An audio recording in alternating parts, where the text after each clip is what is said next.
वंदे मातरम। मेरे प्यारे देशवासियों, आज आपको भ्रमण करवा रहे हैं धुबेला महल, जो कि छतरपुर ज़िले में स्थित है और अप्रतिम योद्धा, कुशल रणनीतिकार, साहित्य प्रेमी, दार्शनिक, बुंदेलखंड के शेर, बुंदेल केसरी, महाराजा छत्रसाल की प्रथम राजधानी एवं धुबेला में ही महाराजा छत्रसाल ने 18वीं शताब्दी में एक महल बनवाया था और वर्तमान में भारतीय पुरातत्व विभाग, भारत सरकार द्वारा सन 1955 में इसी धुबेला महल में संग्रहालय स्थापित किया गया है। भारतीय पुरातत्व सर्वेक्षण द्वारा धुबेला का संग्रहालय इतिहासकारों के लिए भ्रमण करने के लिए एक सुंदर स्थान है। संग्रहालय में जहां एक ओर महाराजा छत्रसाल के जीवन से संबंधित कुछ वस्तुएं, अस्त्र शस्त्र प्रदर्शित हैं, वहीं दूसरी ओर 8वीं, 10वीं, 11वीं शताब्दी की मूर्तियां, जैसे भगवान जी की मूर्तियां, सरस्वती, गौरी, तरला, उमा महेश्वर, नंदी नृत्य करते हुए, भगवान गणेश सेना के प्रस्थान करते हुए, मूर्तियों में खूबसूरत ढंग से संजोया हुआ चित्रण, पूजा करता हुआ राजा इत्यादि इत्यादि। आप संग्रहालय का भ्रमण करें और साथ ही साथ महाराजा छत्रसाल जी के जीवन की गाथा मैं आपको सुनाता हूँ। महाराजा छत्रसाल जी के लिए यह पंक्तियाँ प्रचलित थीं। छत्ता तेरे राज का धक धक धरती होए, जित जित घोड़ा मुँह करे तित तित फतेह होए। छत्ता तेरे राज का धक धक धरती होए, जित जित घोड़ा मुँह करे तित तित फतेह होए।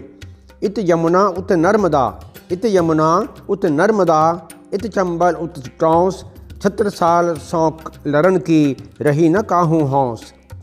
महाराजा छत्रसाल जी का जन्म झांसी जिले में स्थित कंकर कंचनहार की पहाड़ी पर सन 1649 में हुआ था।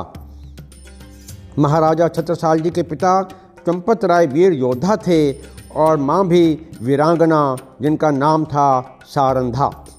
उस समय भारत का जनमानस औरंगजेब के आतंक और अत्याचार से बेहद दुखी और बेहाल था। महाराजा छत्रसाल के पिता चंपत राय और औरंगजेब के धुर विरोधी थे। छत्रसाल के पिता और माता मुगलों से युद्ध करते हुए रण क्षेत्र में ही वीर गति को प्राप्त हो गए।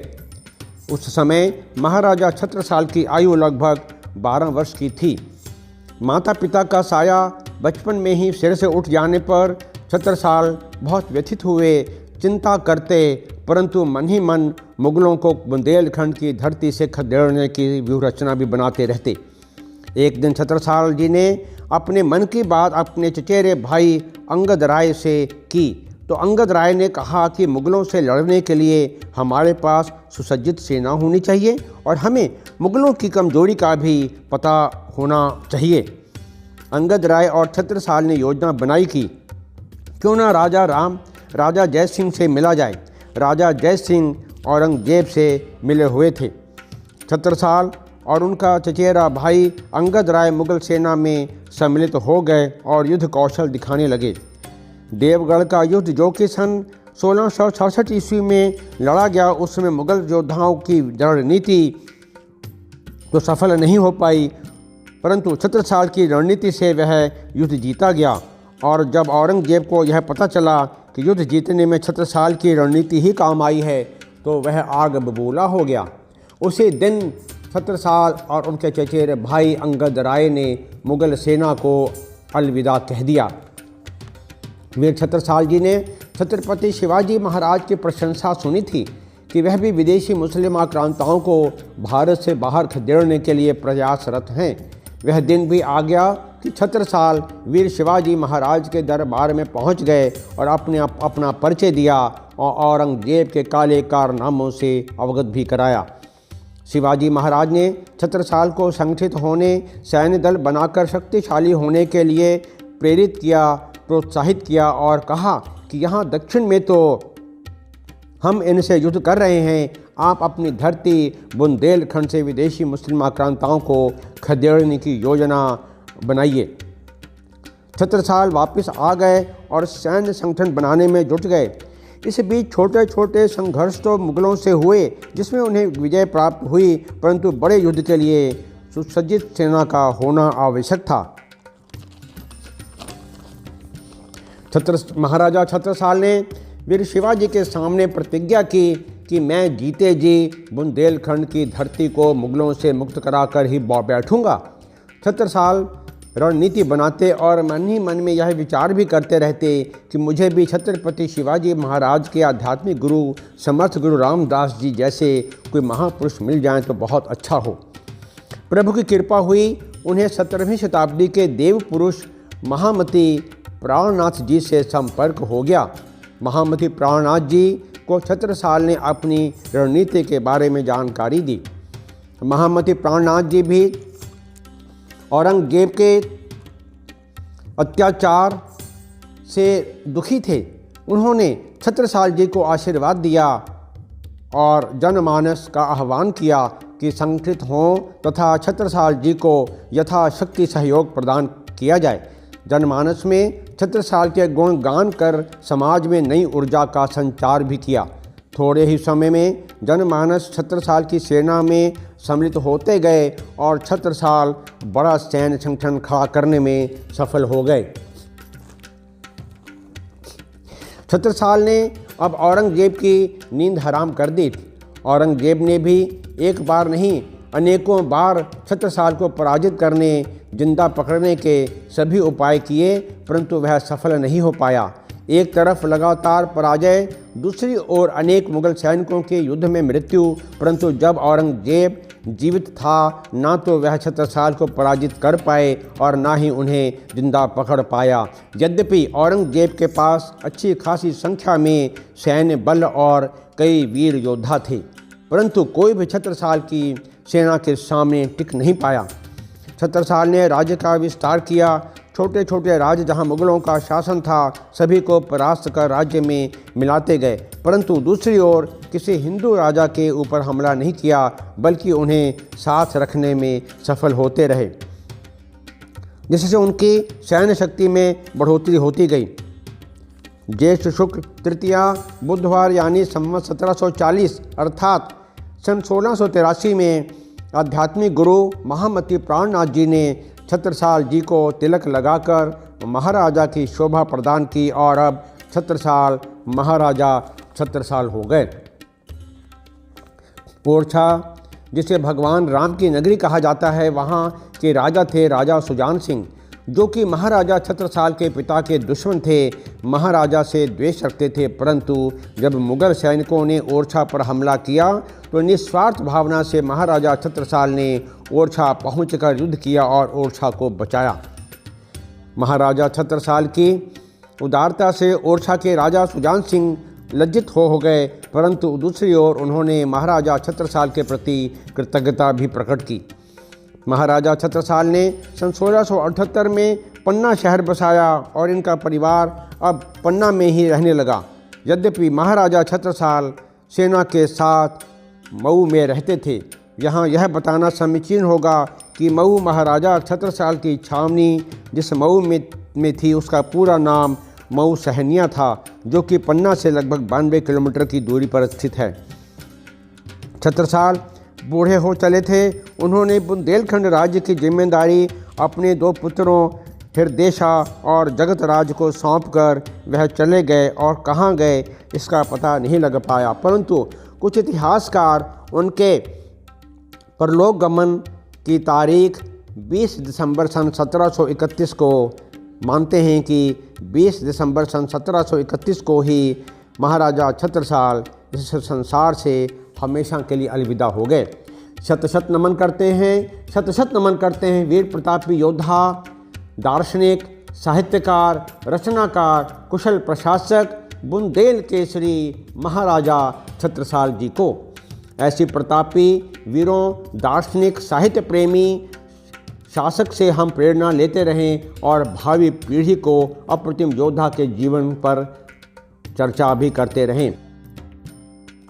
इस अवसर पर एक गीत याद आता है जिसका शीर्षक है हे जन्मभूमि भारत। हे जन्मभूमि भारत, हे कर्म भूमि भारत, हे जन्मभूमि भारत, हे कर्म भूमि भारत, हे वंदनीय भारत, अभिनंदनीय भारत।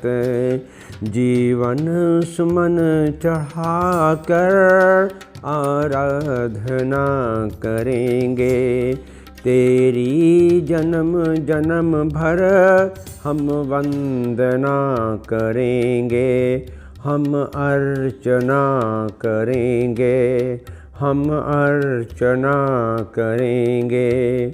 महिमा महान तू है, गौरव निधान तू है। महिमा महान तू है, गौरव निधान तू है। तू प्राण है हमारी, जननी समान तू है। तेरे लिए जिएंगे, तेरे लिए मरेंगे, तेरे लिए जन्म भर हम साधना करेंगे, हम अर्चना करेंगे, हम अर्चना करेंगे। जिसका मुकुट हिमालय जग जग मगा रहा है, जिसका मुकुट हिमालय जग जग मगा रहा है। सागर जिसे रतन की अंजुलि चढ़ा रहा है। यह देश है हमारा, ललकार कर कहेंगे। उस देश के बिना हम जीवित नहीं रहेंगे। हम अर्चना करेंगे, हम अर्चना करेंगे। जो संस्कृति अभी तक दुर्जयसी बनी है, जो संस्कृति अभी तक दुर्जयसी बनी है। जिसका विशाल मंदिर आदर्श का धनी है, उसकी विजय ध्वजा ले हम विश्व में चलेंगे। संस्कृति सुरभि पवन बन हर कुंज में बहेंगे। हम अर्चना करेंगे, हम अर्चना करेंगे। शाश्वत स्वतंत्रता का जो दीप जल रहा है, शाश्वत स्वतंत्रता का जो दीप जल रहा है। आलोक का पथिक जो अविराम चल रहा है। विश्वास है कि पल भर रुकने उसे ना देंगे। उस ज्योति की शिखा को ज्योतित सदा रखेंगे। हम अर्चना करेंगे, हम अर्चना करेंगे। हे जन्मभूमि भारत, हे कर्म भूमि भारत, हे जन्मभूमि भारत, हे कर्म भूमि भारत, हे वंदनीय भारत, अभिनंदनीय भारत, हे जन्मभूमि भारत, हे कर्म भूमि भारत, हे जन्मभूमि भारत, हे कर्म भूमि भारत।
तो इतने सारे इनके हथियार रखे हुए हैं महाराजा 76 साल जी के। जी हाँ। इसमें देखा हूँ बंदूक जो है लगभग ये 11-12 फुट की है।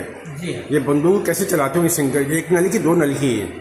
ये सर भरने वाली है, भरतल हैं?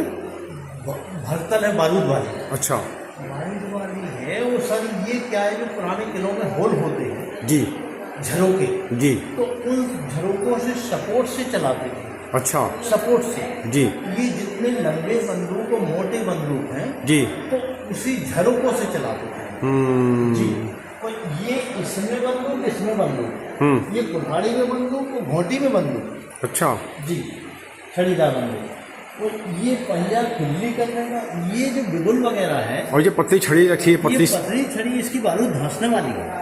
अच्छा। और ये जो बिगुल वगैरह है ऊपर, जी, तो ये जब लड़ाई में जाते थे तो संकेत के लिए।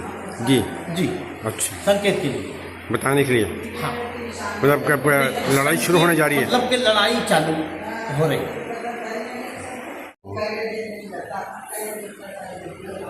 सब उसी की वैरायटी है, मतलब उसी का उसी